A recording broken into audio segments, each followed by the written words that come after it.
નમસ્કાર મિત્રો, સ્વાગત છે તમારું વૈદિક જ્ઞાન ચેનલ પર। આજે આપણે પૂજા ઘરના કેટલાક એવા મહત્વપૂર્ણ નિયમો વિશે વાત કરીશું જેનું પાલન કરવાથી ઘરમાં સકારાત્મક ઉર્જા વધે છે અને ભગવાનની અને કુળદેવીની કૃપા પ્રાપ્ત થાય છે।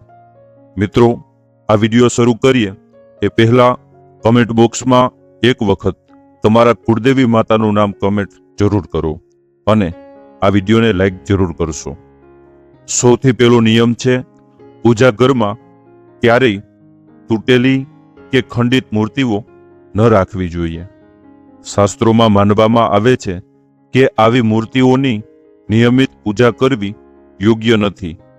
જો તમારા મંદિરમાં કોઈ એવી મૂર્તિ હોય તો યોગ્ય વિધિથી તેનું વિસર્જન કરવું અને નજીકના મંદિરને અર્પણ કરવું। બીજો મહત્વનો નિયમ છે દીવો પ્રગટાવવાનો। ઘણા લોકો ઘી અને તેલના દીવા એકસાથે બાજુમાં મૂકી દેતા હોય છે।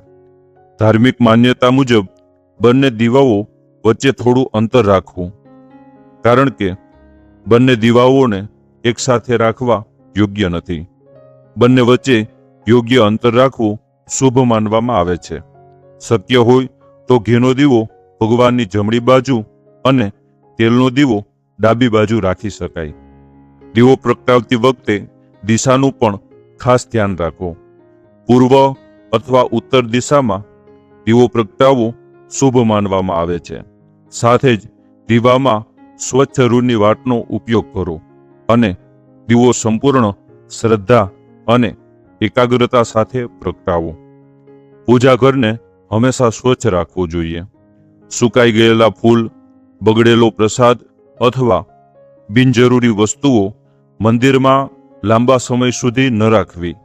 સ્વચ્છ અને સુગંધિત વાતાવરણ મનને શાંતિ આપે છે અને ભક્તિમાં એકાગ્રતા વધારે છે। યાદ રાખો, ભગવાનને માત્ર મોટા ચઢાવા કે ખર્ચાળ પૂજા નથી ગમતી। ભગવાનને સાચી શ્રદ્ધા, નિર્મળ મન અને સારા કર્મ સૌથી વધુ પ્રિય છે। જો પૂજા નિયમો સાથે અને સાચા ભાવથી કરવામાં આવે તો જીવનમાં સકારાત્મક પરિવર્તન અનુભવાય છે। જો તમને આ માહિતી ઉપયોગી લાગી હોય તો વિડીયોને લાઈક જરૂર કરજો। કમેન્ટમાં તમારા કુળદેવી માતાનું નામ જરૂર લખો, જેથી અમને ખબર પડે કે તમે આ ધાર્મિક જ્ઞાન સાથે જોડાયેલા છો। આવી જ ધાર્મિક, વાસ્તુશાસ્ત્ર અને અન્ય માહિતી માટે અમારા ચેનલને અત્યારે